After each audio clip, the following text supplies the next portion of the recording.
मैं गरिमा अग्रवाल आप सभी का वंदन करती हूँ, अभिनंदन करती हूँ। कार्तिक महात्म अध्याय 7। मंगलकारी श्री हरि का सच्चा नाम ध्याऊं, कार्तिक मास महात्म्य का 7वां अध्याय सुनाऊं। नारद जी ने कहा, हे राजन, कार्तिक मास में व्रत करने वालों के नियमों को मैं संक्षेप में बतलाता हूँ, उसे आप ध्यान से सुनिए। व्रती को सब प्रकार के आमिष मांस, उड़द, राई, खटाई तथा नशीली वस्तुओं का त्याग कर देना चाहिए। व्रती को दूसरे का अन्न ग्रहण नहीं करना चाहिए, किसी से द्वेष नहीं रखना चाहिए और तीर्थ के अतिरिक्त अन्य कोई यात्रा नहीं करनी चाहिए। देवता, वेद, ब्राह्मण, गाय, व्रती, नारी, राजा तथा गुरुजनों की निंदा भी नहीं करनी चाहिए। व्रती को दाल, तिल, पकवान व दान किया हुआ भोजन ग्रहण नहीं करना चाहिए। किसी की चुगली या निंदा भी नहीं करनी चाहिए। किसी भी जीव का मांस नहीं छूना चाहिए। पान, कत्था, चूना, नींबू, मसूर, बासी तथा जूठे अन्न का भी प्रयोग नहीं करना चाहिए। गाय, बकरी तथा भैंस के अतिरिक्त अन्य किसी पशु का दूध नहीं पीना चाहिए। कांसे के पात्र में रखा हुआ पंचगव्य, बहुत छोटे घड़े का पानी तथा केवल अपने लिए ही पका हुआ अन्न प्रयोग करना चाहिए। कार्तिक माह का व्रत करने वाले मनुष्य को सदैव ब्रह्मचर्य का पालन करना चाहिए। उसे धरती पर सोना चाहिए और दिन के चौथे पहर में केवल एक बार पत्तल में भोजन करना चाहिए। व्रती कार्तिक माह में केवल नरक चतुर्दशी, जिसे छोटी दिवाली भी कहा जाता है, के दिन ही शरीर में तेल लगा सकता है।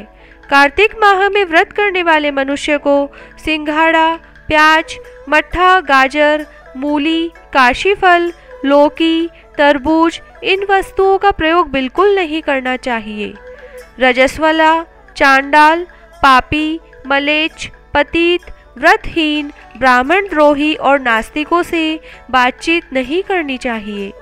भगवान विष्णु को प्रसन्न करने के लिए अपनी शक्ति के अनुसार चांद्रायण आदि व्रत करना चाहिए और उपयुक्त नियमों का पालन करना चाहिए। व्रती को प्रतिपदा को कुम्हड़ा, द्वितीया को कटहल, तृतीया को तरुणी स्त्री, चतुर्थी को मूली, पंचमी को बेल, षष्ठी को तरबूज, सप्तमी को आंवला, अष्टमी को नारियल, नवमी को मूली, दशमी को लौकी, एकादशी को परवल, द्वादशी को बेर, त्रयोदशी को मट्ठा, चतुर्दशी को गाजर तथा पूर्णिमा को शाक का प्रयोग नहीं करना चाहिए। रविवार को आंवले का प्रयोग नहीं करना चाहिए। कार्तिक माह में व्रत करने वाला मनुष्य यदि इन शाकों में से किसी शाक का सेवन करना चाहे तो पहले ब्राह्मण को दे, फिर उसके बाद ग्रहण करे। यही विधान माघ माह के व्रत के लिए भी है।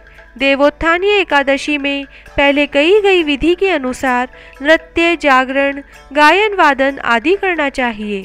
इसको विधि पूर्वक करने वाले मनुष्य को देखकर यमदूत ऐसे भाग जाते हैं जैसे सिंह की गर्जना से हाथी भाग जाते हैं। कार्तिक माह का व्रत सभी व्रतों में श्रेष्ठ है।